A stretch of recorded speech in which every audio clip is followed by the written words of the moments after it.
अशा साध्या सिंपल चटपटीत चटण्या जर आपण बनवल्या ना तर तोंडाची चव तर वाढतेच वाढते, पण ताटाची शोभासुद्धा वाढते। नमस्कार मैत्रिणींनो, स्वागत आहे तुमचं पुष्पा पाटील किचनमध्ये। आज आपल्याला चटपटीत अशा दोन प्रकारच्या कैरीच्या चटण्या बघायच्या आहेत। उन्हाळ्यामध्ये आपल्या तोंडाला अजिबात अशी चव लागत नाही काही खाल्लं तरी, तर तेव्हा अशा चटण्या करून ठेवायच्या। आपल्या तोंडाची चव वाढवतातच, पण फ्रीजमध्ये ठेवल्यानंतर छान अशा 8 दिवस सुद्धा राहतात।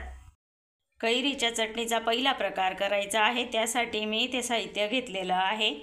लसूण घेतलेले आहे 3-4 पाकळी, थोडं जिरं घेतलेलं आहे, शेंगदाणे घेतलेले आहे, चवीनुसार मीठ, 1 वाटी किसलेली कैरी घेतलेली आहे आणि हिरव्या मिरच्या घेतलेल्या आहे।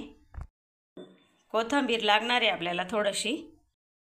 शेंगदाणे आणि मिरची आपल्याला थोडंसं भाजून घ्यायचं आहे। आता मी आधी शेंगदाणे भाजून घेत आहे। हलकेसे भाजायचे, जास्त असे जाळायचे नाही, मस्त असे मीडियम गॅसवर भाजायचे।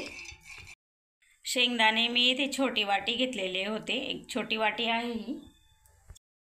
शेंगदाणे हलकेसे डाग पडेपर्यंत मी इथे भाजून घेतलेले आहेत आणि मस्त कमी गॅसवर भाजले, म्हणजे छान भाजले गेलेले, काढून घ्यायचे। आता मिरची सुद्धा आपल्याला त्याच पद्धतीने भाजून घ्यायची आहे। मोठी आहे म्हणून मी तुकडे करून घेत आहे आणि ही कमी तिखटवाली मिरची आहे म्हणून मी जास्त पण घेतलेले आहे।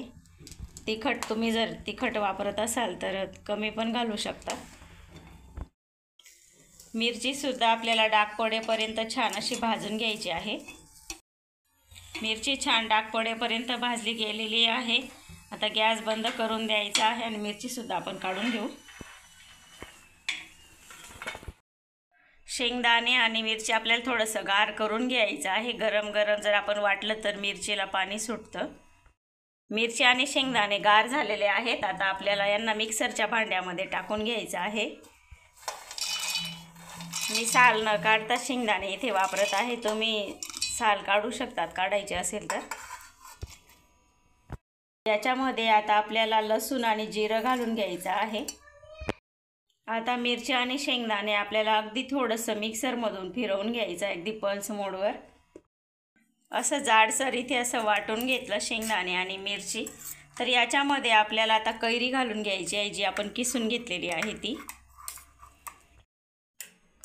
कोथिंबीर घालू,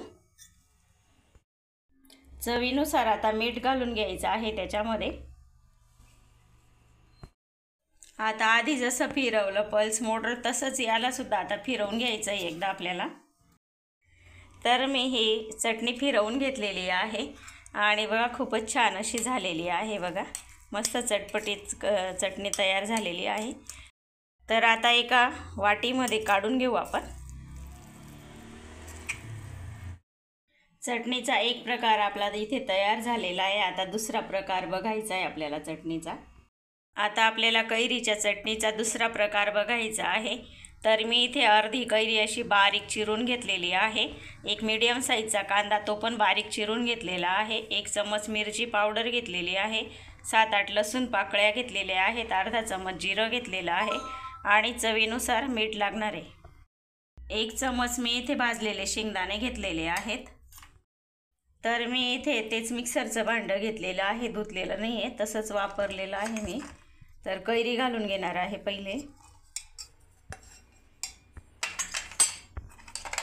लसूण आणि जिरं, शेंगदाणे आणि चवीनुसार आपल्याला मीठ घालायचं आहे। हे आता आपल्याला बारीक करून घ्यायचं आहे। हे बघा असं वाटून घेतलं। आता मिरची पावडर घालून घ्यायची आहे, बारीक चिरलेला कांदा। आता हे सुद्धा आपल्याला बारीक वाटून घ्यायचं आहे। चटणीचा दुसरा प्रकार सुद्धा आपला तयार झालेला आहे। आता तो सुद्धा आता आपण एका वाटीमध्ये काढून घेऊ। तर दोन्ही प्रकार चटणीचे खूपच भारी लागतात, खूपच असे रुचकर लागतात, चटपटीत चविष्ट असे लागतात। तर इथे तयार आहेत आपले दोघंही चटणीचे प्रकार। तुम्हाला जर ह्या चटण्या आवडल्या असतील तर लाईक करा, शेअर करा, सबस्क्राईब करायला विसरू नका। धन्यवाद।